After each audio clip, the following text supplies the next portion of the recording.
મજામાં આપ બધા? ગુરુમાં યાની ચંદ્રશેખર મહારાજજીના 18 અધ્યાય દ્વારા તેમના જીવન ચરિત્ર જાણવાનો સુંદર અવસર મળ્યો અને તેમની શાસનદાજ, ધર્મપ્રેમ ને દેશભક્તિ જેવા ગુણોને જાણ્યા અને ક્યારે જલ્દી અધ્યાય આવે અને અમો તેમના જવાબ આપીએ એમ લાગતું સુંદર પ્રયાસ. આજનો મારો વિષય છે ગુરુમાના કાર્યો. આપ ચંદ્રસમ અમને સાચો બોધ આપીને સાચા માર્ગે ચડાવનાર, જેમના જીવનની ધડકન શુદ્ધિ, કરુણા અને જીવદયા હતી.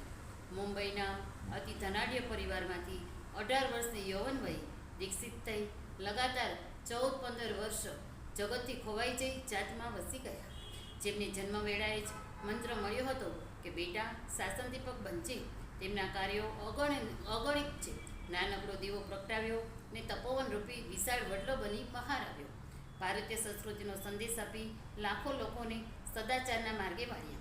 અખિલ ભારતીય સંસ્કૃતિ રક્ષક દળને વર્તમાન સંસ્કાર ધામના માધ્યમથી યુવા જાગરણ, ગ્રામ પ્રવાસ, યાત્રા પ્રવાસ, દેશ વિદેશમાં ધર્મ સંસ્કૃતિ પ્રચાર પ્રસાર, પૂર, દુષ્કાળ કે ધરતીકંપ જેવી કુદરતી આફતોના સમયે કરોડોના ફંડ સાથે યુવાનોને રચનાત્મક કાર્યોમાં જોડ્યા.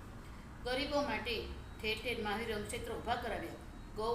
ગૌ વંશ હત્યા પ્રતિબંધ બિલ પસાર કરાવી તેમજ નવા ઊભા થતા 54,000 કતલખાના બંધ કરાવી લાખો પશુઓને બચાવ્યા.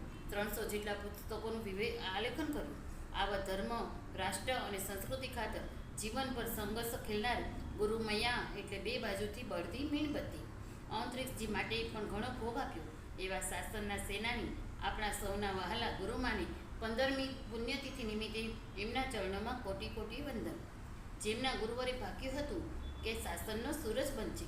સંયમ, સ્વાધ્યાય અને સેવાના ત્રિવેણી સંગમમાં ગળાગૂટ રહીને ગુરુ કૃપાનું અમોધ બળ પ્રાપ્ત કરી સંવંત 2024ના લીંબડીના ચાતુર્માસથી દર રવિવારે રામાયણ, મહાભારતના જાહેર પ્રવચનો શરૂ કર્યો. યુવા શિબિરો દ્વારા જમાનાવાદના ઘોડાપુરમાંથી બચાવી લઈ યુવાનોને જૈન ધર્મ અને સંસ્કૃતિ પ્રત્યે જાગૃત કર્યા. જેઓ હંમેશા કહેતા કે આંતરખોજ કર, તારા સ્વભાવને સુધાર. સર્વ જીવોની ભૂલ ન હોવા છતાં વારંવાર માફી માગતા એવા ગુરુમાં વારંવાર યાદ આવો છો. દર રવિવારે 100 ગાંઠા કંઠસ્થ કરવાનો નિયમ હતો. ન્યાયશાસ્ત્ર આદિ ગ્રંથ ઉપર 10,000થી પણ વધારે પાનાનું સરળ વિવેચન કર્યું છે. ગુરુમાં આપ અનેક જીવોના ઉપકારક ઉદ્ધારક હતા. આપણે આજે યાદ કરતા આંખો વસ્તુથી વહે છે. આ સંસારને આજે આપણી બહુ જરૂર છે. આપ જ્યાં હો ત્યાંથી અમ પર શક્તિપાત કરો, જેથી આ ભવસાગર અમે જલ્દીથી તરીએ. ગુરુમાને કોટી કોટી વંદન.